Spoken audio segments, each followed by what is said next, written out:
There were two guys ripping up my front yard with shovels, and when I asked what the hell they were doing, one of them said, dead serious, we're replacing it for compliance.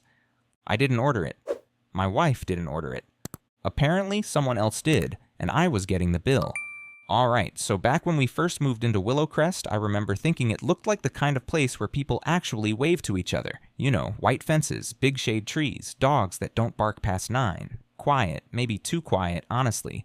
But Rebecca loved it, and after years of renting apartments with broken dryers and paper-thin walls, it felt like a goddamn castle.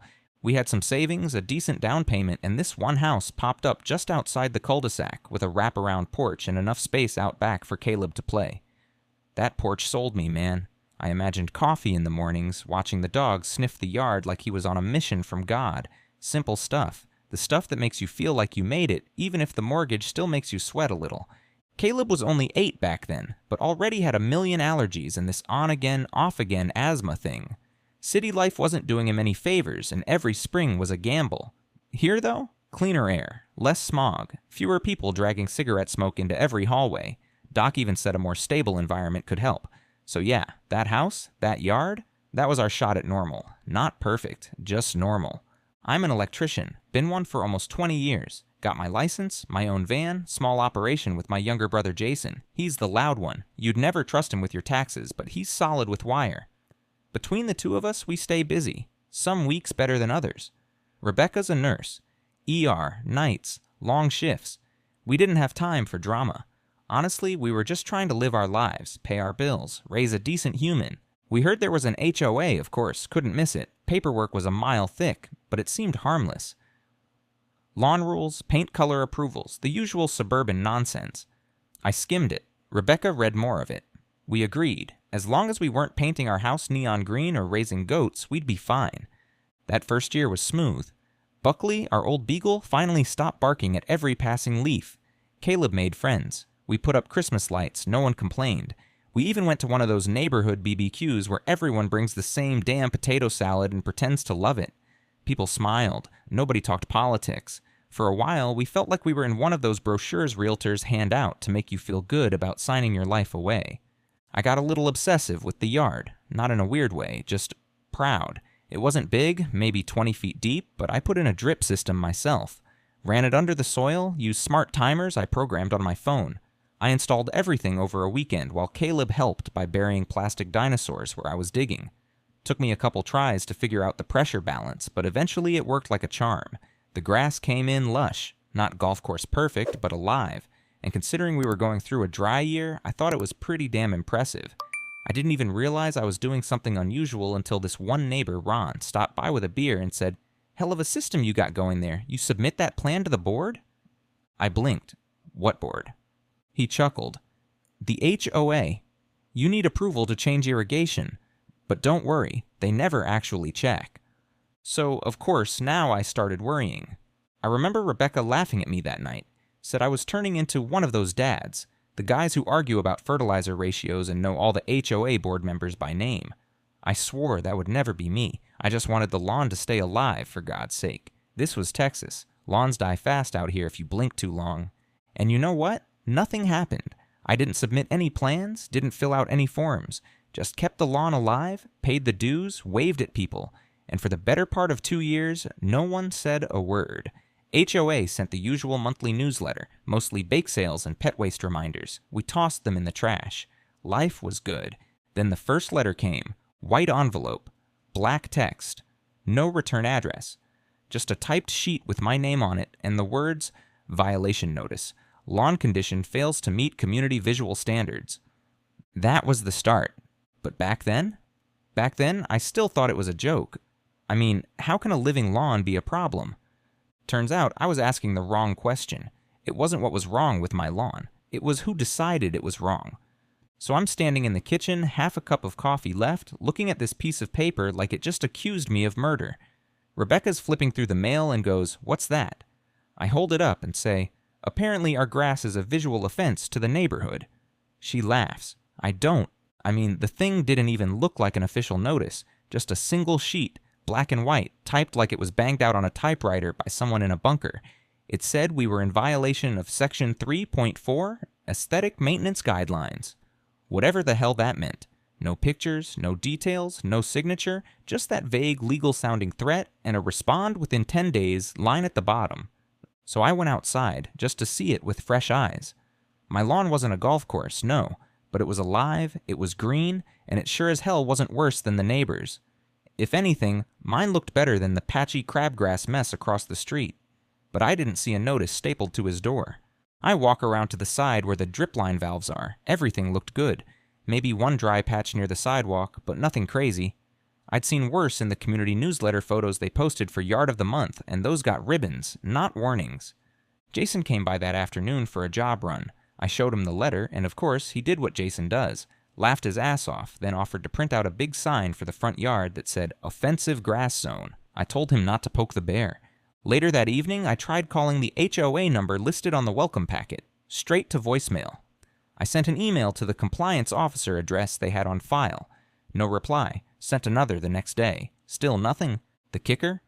That same week, they posted a photo on the HOA Facebook group, taken from across the street, showing my lawn with the caption, "Friendly reminder that we all agreed to uphold Willowcrest standards." No name, of course, but anyone with half a brain and access to Google Maps could figure out whose yard they were shaming. That's when I felt it. You know that weird little gut punch where something's technically small, but it hits in this low, personal way? Like, it's not about the lawn. It's about the control. It's about someone pointing a finger at you in front of a crowd and saying, "You don't belong here." Rebecca saw the post and tried to brush it off. "Maybe they meant it as a general thing," she said. "Not about us."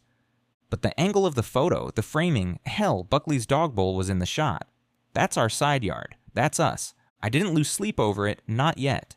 But I did start checking the mailbox with a little more tension in my shoulders. I started looking over my shoulder when I adjusted the sprinkler settings. And I definitely stopped waving to the guy 2 doors down who always mowed shirtless and now couldn't make eye contact. That first letter, that post, it wasn't a bomb going off. It was more like a quiet click, like a tripwire got nudged and I didn't even know it yet. But looking back now, that was the opening move, not the fight. Just the signal that one was coming. It didn't all fall apart at once. That's the thing I keep coming back to when I think about how deep this mess got. It wasn't like one big explosion. It was slower than that, like water leaking under the floorboards. You don't notice until the whole thing starts warping beneath your feet. A couple days after that HOA post, we got a second letter. This one was more official looking, logo at the top, actual formatting, bold text. It said we were being fined $150 for non-compliance with landscaping standards, and that failure to remedy the issue could result in further disciplinary action, including contractor intervention. That phrase stuck with me. Contractor intervention. Like they were going to send someone over with clippers and a measuring stick to give our grass a buzz cut against its will. I wasn't even mad yet. I was confused, because no one had told me what exactly the issue was. No measurements, no photos, no inspection notes. Just this idea that somehow, out of all the cookie-cutter yards in the neighborhood, mine had offended their delicate suburban sensibilities. I emailed again. Nothing. I called and left a voicemail that time. Calm, polite. Just asking for clarification. Still nothing. Then the weird stuff started. First it was the Facebook group. You ever seen how fast people turn when they're behind a keyboard? It started with little things. Passive-aggressive posts about residents who don't take pride in our shared spaces. Comments about property values and how one bad yard can ruin it for everyone. One lady, Linda Paxton, lives 2 houses down, actually posted a screenshot of some random landscaping guideline from the HOA handbook and wrote, "Just doing my part to help everyone remember the rules we all agreed to," with that little winking emoji at the end, like she was being cute. That same week, I came home from a job to find an orange flag stuck in my lawn. The kind utilities use to mark underground lines. It had WC compliance survey written on it in Sharpie. Nobody knocked. Nobody rang the bell. They just came, stuck a flag in my yard like it was disputed territory, and left. Then the irrigation system started acting up. Random dry patches in weird spots. I checked the valves. 2 of them were halfway shut off. Which was weird because I'm the only one who messes with that box and it's got a latch that's always closed.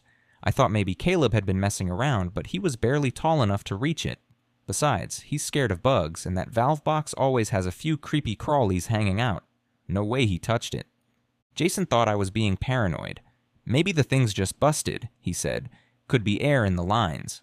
So I spent a weekend digging up the control lines, flushing them out, replacing a couple old parts. System came back online, but by then the damage was done. Yellow streaks in the grass, spots of dead brown. And wouldn't you know it, a week later we got another letter. Bigger fine, harsher wording. Now I was pissed. I left another voicemail, not so calm this time, still no reply. So I showed up to the next HOA board meeting. It was in the community clubhouse, right off the main roundabout with the stone fountain that probably cost more than my truck. I walked in, and it was like I'd farted in church. Everyone stopped talking. Some looked away, a couple fake smiles, tight-lipped hellos. And there he was, Charles Davenport, the guy I hadn't met yet but heard about in the background hum of neighborhood gossip. Tall, pressed shirt, hair like it was combed with a ruler. He had that polite threat kind of voice. Said things like, "We appreciate your concern, and we're just trying to uphold standards." I brought up the letters, the fines, the vague language, the fact that no one had given me an actual reason why I was being penalized. He looked at me with this tight smile and said, "Well, Mr. Moore, it's not about a single blade of grass. It's about the overall presentation. We've had multiple complaints, and we're obligated to respond." I asked who complained. He wouldn't say. I asked what exactly needed fixing. He said, "It's more of a cumulative issue." I said, "So, you can't tell me what's wrong, but you're still fining me?" He said, "That's not accurate. We're informing you of non-compliance." I swear to God, I left that meeting more confused than when I walked in. Then came the lawn guys. I was out on a job one afternoon, wiring recessed lights for this lady who spent the whole time complaining about her neighbor's cat when I got a call from Rebecca. She sounded weird. Not panicked, just off. She said there were men in the yard digging. Not city workers, not landscapers we'd hired, just guys in safety vests, pulling up chunks of our grass.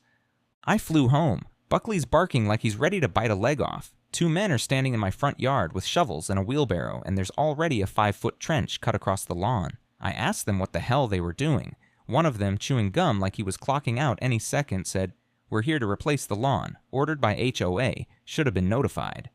Should have been notified, my ass. They had a work order, sure, but no signature from me, no permission. Just a stamped sheet with a letterhead and some printout that said, "Lot 17, compliance upgrade." Lot 17. That's me. I called Davenport, straight to voicemail. Called the HOA number. Nothing. Called the police. They said it was a civil matter. I told the workers to stop. They shrugged and said they were just following orders. When they left, half the lawn was gone. Just dirt and tire tracks.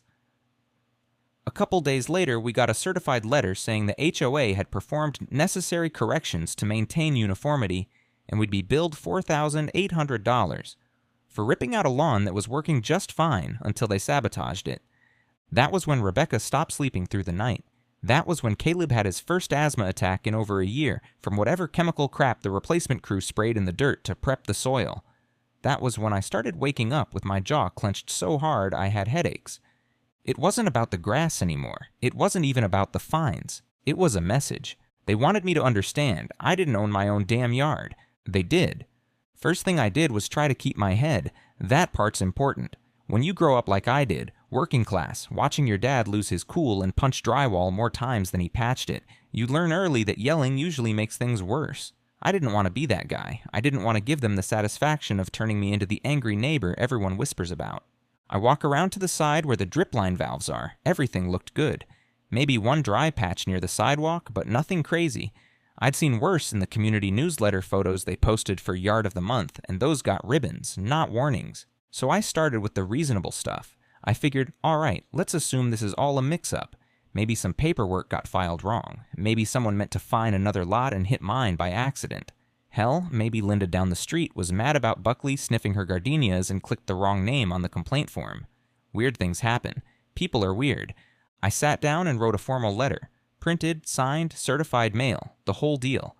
I laid it out calmly, explained that the yard had been healthy before they tore it up, that I'd never been given specifics, that we hadn't authorized any landscaping.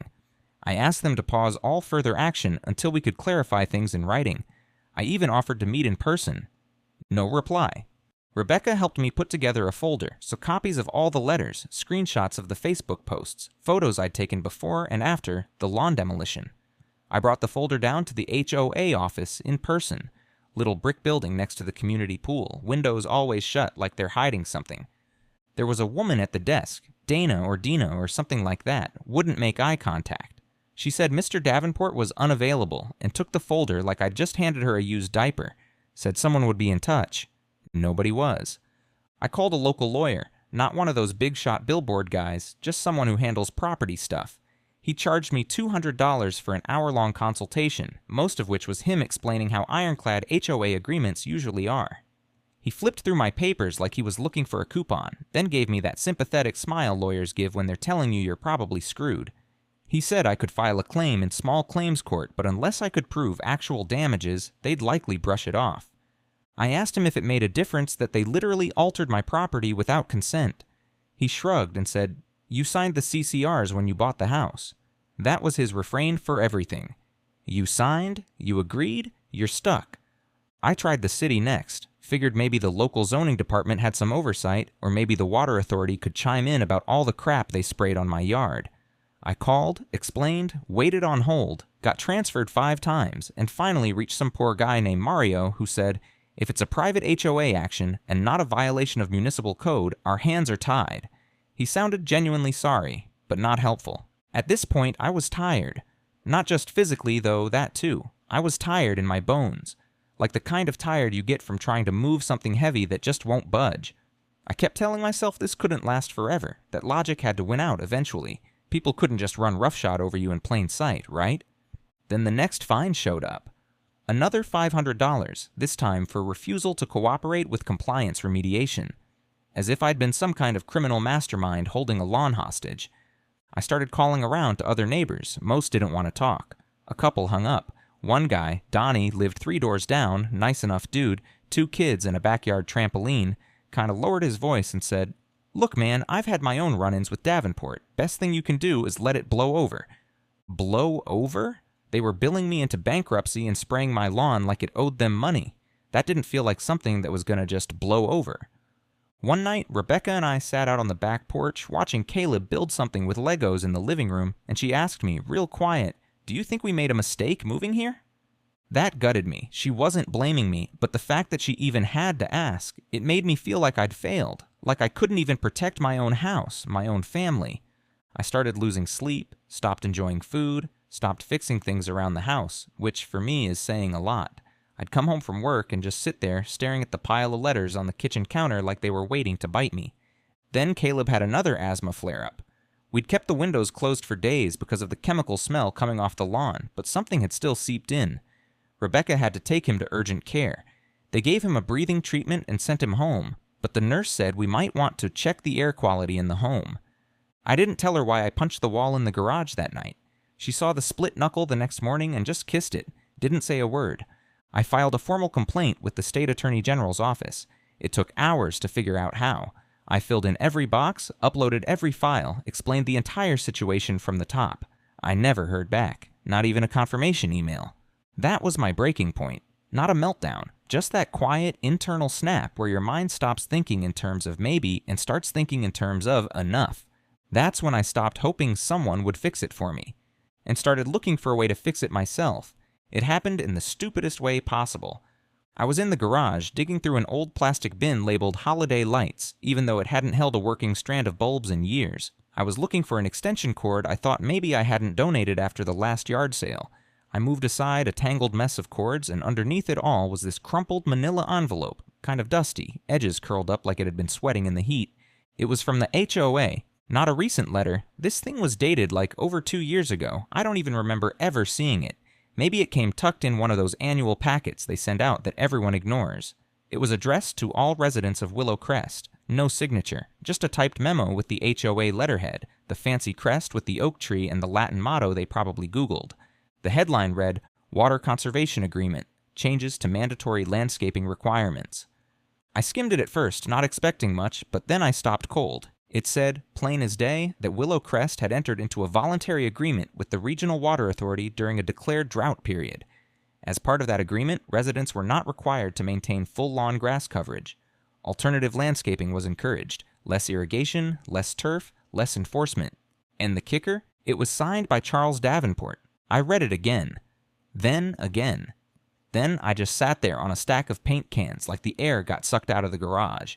I couldn't believe it. I'd been fined, shamed, and steamrolled over a lawn that technically didn't even need to meet the old Greengrass standard, because Charles himself had signed an agreement loosening those standards. It felt like finding a loaded gun in the glove box after getting mugged and realizing you could have done something the whole time. I walked into the kitchen and dropped the envelope on the table in front of Rebecca. She was feeding Buckley little pieces of chicken and half watching a cooking show, but she looked up when she saw my face. I didn't say anything, just pointed at the signature. She read it once. Then her eyes got wide. "You've had this the whole time?" "No idea. Must have come in with the holiday packet or something. It was buried under the Christmas lights." She looked at me for a second, then just said, "Brian, they violated their own rules." Yeah, that's when it hit me. They hadn't just been jerks. They'd broken their own damn agreement. The thing they were citing to hammer me into the ground wasn't even valid anymore, and Davenport knew it. He'd signed the update. He had to know. I needed more. This was something, sure, but if I was going to go toe-to-toe with these people, I needed solid ground under me. That's when I remembered Donnie. He'd been quiet for a while, but I knew where he stood. He worked for the city, low-level infrastructure stuff, I think. He kept his head down for obvious reasons, living under the same HOA umbrella and all, but I figured maybe he'd seen something. Maybe he knew more than he let on. So I went to his house, knocked on his door, and when he opened it, I didn't waste time. Just held up the memo and said, "Did you know about this?" Donnie didn't say anything at first, just kind of scanned the paper, his jaw tightening. He looked back over his shoulder like someone might be watching, then stepped outside and closed the door behind him. "I was in the meeting where that was drafted," he said. "It was rushed through during the conservation push. Most people don't even know it exists." "So why's Davenport acting like it doesn't?" He rubbed the back of his neck. "Because the HOA didn't officially distribute it in the annual summary. It was buried. He wanted the flexibility, but not the visibility, so he could enforce where he wanted and ignore it where he didn't." That stopped me cold. "So you're telling me this wasn't just negligence?" "No," he said. "It was targeted." That word hit like a slap. Targeted. They weren't just blindly enforcing rules. They were choosing who got the hammer and who didn't. Which meant this wasn't about grass or compliance or any of the crap they claimed. This was personal. And then Donnie said something that lit a fuse. "You're not the only one they've done this to. You're just the only one pushing back this hard." Something in me shifted. That tired, hopeless part of me, the one that had been dragging itself through phone calls and paperwork, it woke up. All the second guessing, the maybe it's not worth it, the what if I'm overreacting, gone. Replaced by something sharper, something focused. Because now I had proof. Now I had a witness. Now I had a reason to stop trying to make peace and start making plans.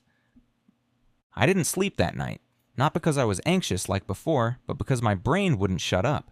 It was like the part of me that used to wire out entire breaker panels in my head had finally woken up. Only now it wasn't volts and amps I was calculating. It was leverage.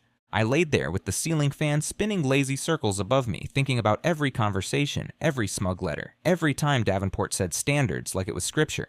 And for the first time in months, I didn't feel cornered. I felt pissed, calmly pissed, the kind of pissed where you stop yelling and start documenting. By morning, I had a list. Not on paper, not even in my phone, just in my head.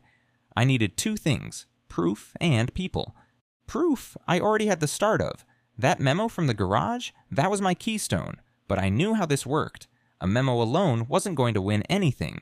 I needed a timeline. I needed a pattern. I needed to build something that would stand up if it came to it. Court, media, public meeting, whatever. I needed to show that this wasn't just a one-off mess. It was systematic. So I started digging. Literally, I went through every letter the HOA had sent since we moved in. Every fine, every warning, every single vague notice of concern. I organized them by date, matched them to photos of the yard I'd taken over the years. Funny how often you catch your grass in the background when snapping pictures of your kid or your dog. I even printed out screenshots from the Facebook group highlighting the passive-aggressive posts. The ones with photos of my house, the ones where Davenport's buddies chimed in like they were just concerned citizens. I took it all to Jason one afternoon. He was working on our van, lying on a creeper with grease on his face, and I handed him a manila folder thicker than a phone book. He flipped through a few pages and raised an eyebrow. "Damn, you building a case or starting a cult?" "Little bit of both," I said. He sat up, wiped his hands on a rag. "You gonna sue?" "Not yet. First I'm gonna flip the lights on and see who scatters." Jason grinned. "Now that's my brother." Next was people. I knocked on doors, not all of them. I wasn't about to start a revolution on a Tuesday, but I picked a few. People I remembered seeing frustrated at HOA meetings or muttering under their breath when they walked past the clubhouse. I talked to them, face to face, real quiet, real low pressure. And you know what? They started opening up. One guy, Raj, down on Mapleview, told me Davenport fined him for having a non-conforming mailbox, even though it was the exact same model that came with the house. Another neighbor, Sandra, said her front planter got torn out by a compliance contractor without warning, and when she asked for a receipt or invoice, they said it was proprietary HOA business. A younger couple said they'd been denied approval for a simple patio shade twice, then saw Davenport's buddy across the street get one up within days. It was like dominoes. One story unlocked another, and all of it pointed to the same pattern: selective enforcement, backdoor deals, and a whole lot of people too scared or tired to fight back. But now, they were watching me, and I could tell. They weren't ready to jump in, not yet, but they were curious, maybe even hopeful. Then came the big one. Donnie texted me late one night, just a link, no message. I opened it and almost dropped my phone. It was a property registration for the landscaping company that tore up my yard. The one Davenport claimed was just a contracted third party. The business was registered to a guy named Mitchell Rayburn. Mitchell was married to Davenport's niece. Family. It was all in the family. Now, it wasn't just selective enforcement. It was financial. It was personal. It was crooked. And it was documented. That's when I reached out to someone new. Her name was Shannon Riley, young attorney, smart as hell. A friend of a friend recommended her, said she had a reputation for going after HOAs and winning. We met for coffee. I laid it all out. The memo, the fines, the sabotage, the shady contractor connection. She didn't even blink. She just nodded, pulled out her iPad, and said, "Okay, let's build a fire." We spent the next 2 weeks doing exactly that. She helped me format everything: proper timelines, annotated documents, Freedom of Information Act requests to the city, even dug up old HOA meeting minutes that had never been published to residents. Turns out the bylaws require transparency, but no one enforced it because no one ever asked. With her help, we built a clean, tight file, but I didn't send it anywhere, not yet. See, the plan wasn't just to win. The plan was to expose, to make sure no one could spin it, bury it, or shrug it off as a misunderstanding. I didn't want some quiet settlement or empty apology. I wanted daylight. I wanted people to see what had been happening under their noses. I wanted Davenport to stand there while the truth set off like a fire alarm in a movie theater. We agreed on the strategy. Take it to the next HOA board meeting. Present the evidence publicly in front of the residents. Force them to confront it. Let Shannon speak to the legal side if needed. And if they tried to shut us down, we'd go wider. Press, city council, state oversight boards. The best part? They had no idea it was coming. I'd spent months getting backed into a corner. But now I was holding the match. The night of the board meeting, I pulled up to the clubhouse early. Not crazy early, just enough time to scope the parking lot and walk in like I belonged there, not like I was about to drop a legal grenade on a table full of retirees and control freaks. Jason showed up 10 minutes later in a denim jacket and a grin that said he was way too excited for this. Rebecca didn't come. Not because she didn't support me, she did, but because she knew if it got ugly, she might say something she'd regret. She stayed home with Caleb, probably stress-baking muffins. That's her thing. Fight or flight? She bakes. The room filled up faster than I expected. Usually these meetings draw what, a dozen people? Maybe 24 if there's free cookies. But this one, word had gotten around. I saw faces I hadn't seen since the 4th of July cookout, even a few folks who used to avoid eye contact with me at the mailbox. Some nodded, some didn't, but they were there, and that was enough. The board sat up front behind a long table, the usual suspects in polos and clipboards looking like they were about to auction off livestock. And there he was, right in the middle. Davenport, crisp shirt, smug face, flipping through papers like he hadn't already made up his mind about everything. The meeting started with some standard garbage: budget updates, pool repairs, reminder that kids shouldn't ride scooters on the walking path. I sat through it all, waiting. Shannon was next to me, tapping notes into her iPad like she was playing chess 4 moves ahead. When they opened the floor for resident comments, I stood up.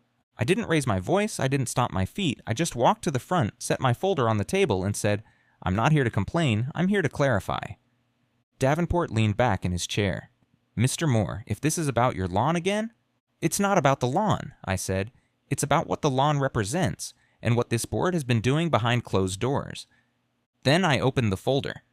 First, the memo, the Water Conservation Agreement. I read the key line aloud, the part where they waived enforcement of full lawn coverage during the drought, the memo that Davenport himself had signed. Then I laid out the timeline, every fine, every letter, every time they claimed I was violating rules that no longer legally applied. Then the contractor registration, the landscaping company that tore up my yard without permission, registered to his niece's husband. I paused after that one, let it sink in. People started murmuring. You could feel it, that shift in the room when people go from listening to paying attention. Davenport started to speak, but Shannon stood up before he could. She introduced herself as my legal counsel, handed copies of the documents to each board member, and calmly explained that what had taken place wasn't just overreach, it was a documented abuse of authority with financial conflicts of interest. That if the board didn't take immediate action to rectify the situation, we'd be filing complaints with the state HOA Oversight Committee, the county DA, and yes, the press. Davenport tried to interrupt.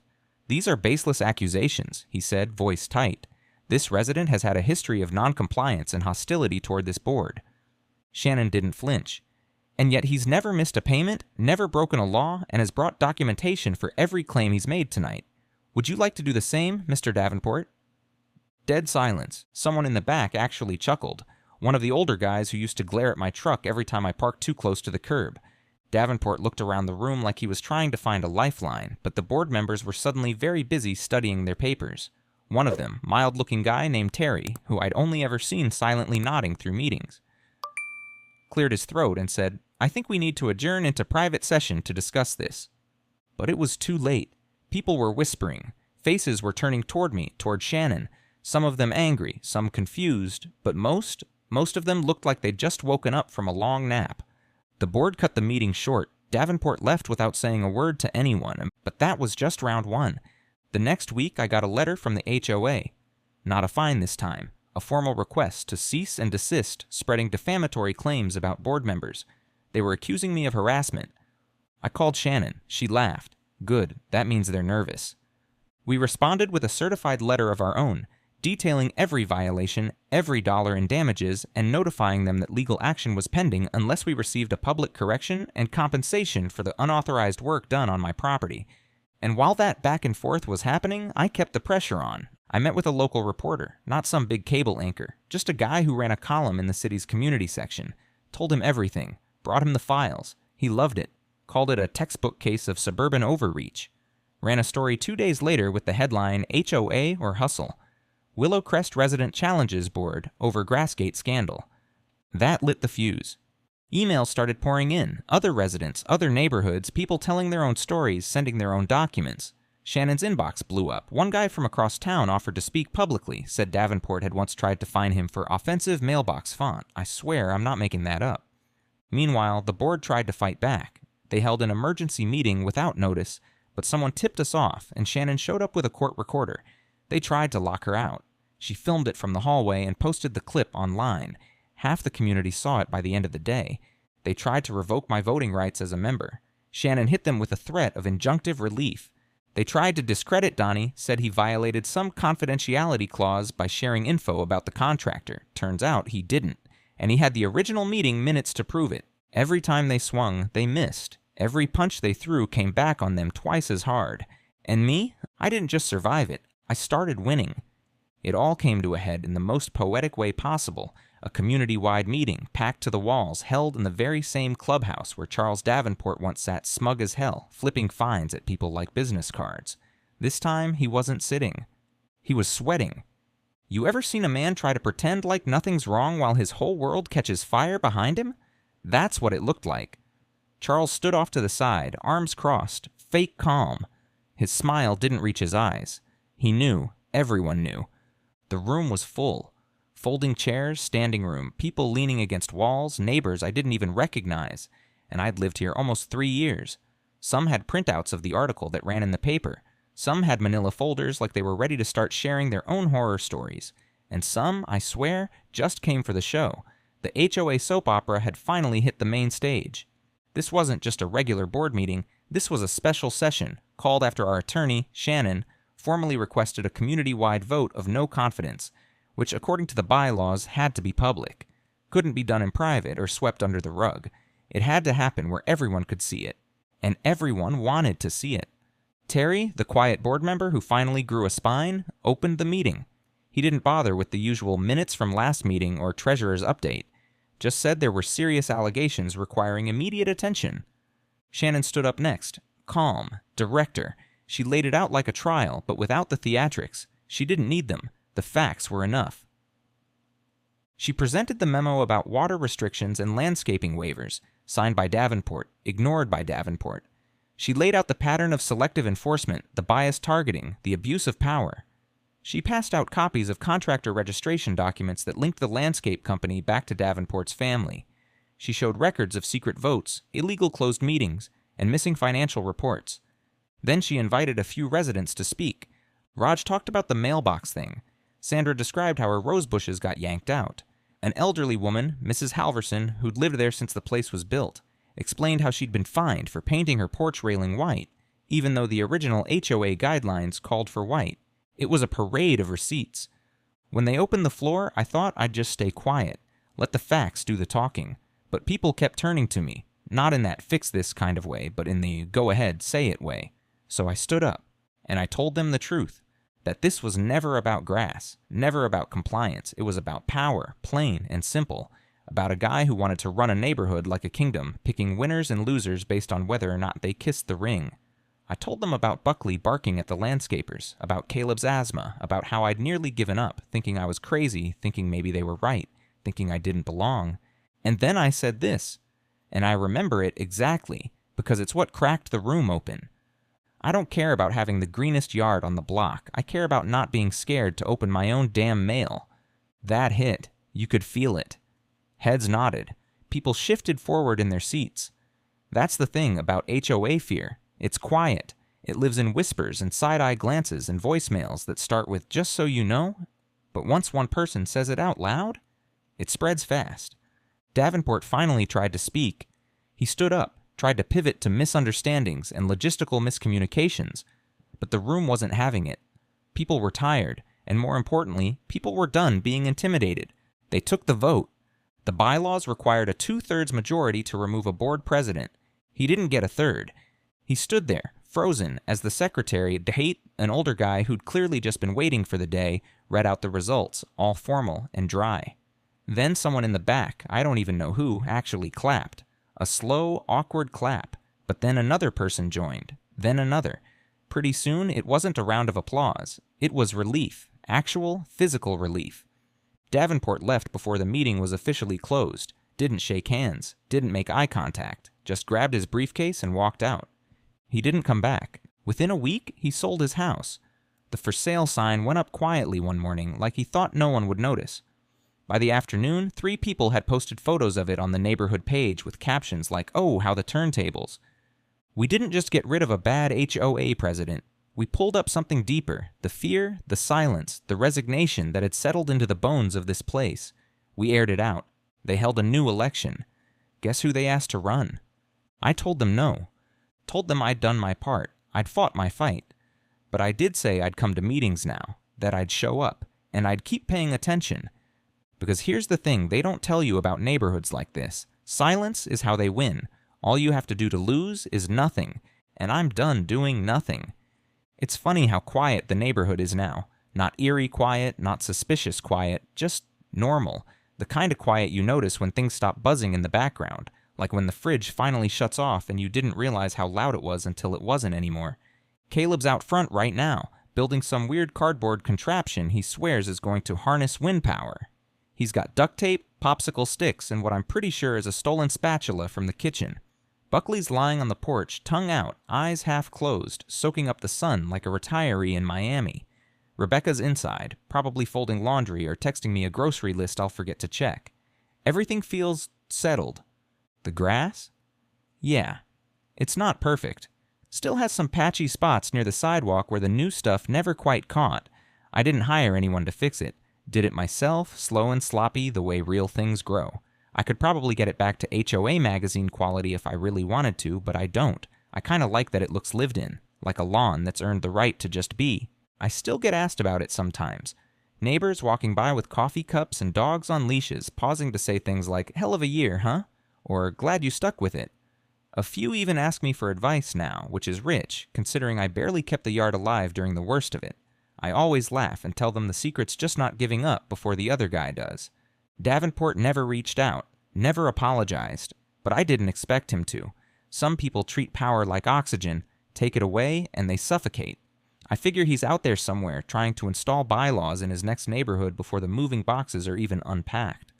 What stuck with me the most wasn't the vote, or the documents, or even the moment he walked out of the clubhouse. It was something Caleb said, a couple nights after the dust had settled. We were sitting on the porch, sharing a root beer, watching a lightning storm roll in, and he asked, "Are we safe now?" I didn't know how to answer that at first. I mean, yeah, technically, sure. The bad guy was gone. The fines were gone. The board was cleaned up. But what I realized, sitting there with his small hand wrapped around a glass bottle and eyes too wise for a kid that age, was that safe wasn't just about who's in charge. It's about standing your ground when someone tries to tell you you don't belong. It's about fighting, even when you're tired, even when no one claps, even when it feels like a waste of time. It's about protecting your square of earth, however small, because it's yours, because it matters. I looked at him and said, "Yeah, bud. We're safe. And we're not going anywhere." And we're not. The fence still creaks when the wind hits it just right. The mailbox leans a little. The siding could use a pressure wash, but it's home. It's our home. And now, finally, it feels like we don't have to earn the right to be here anymore. We just are. And you know what? That's enough.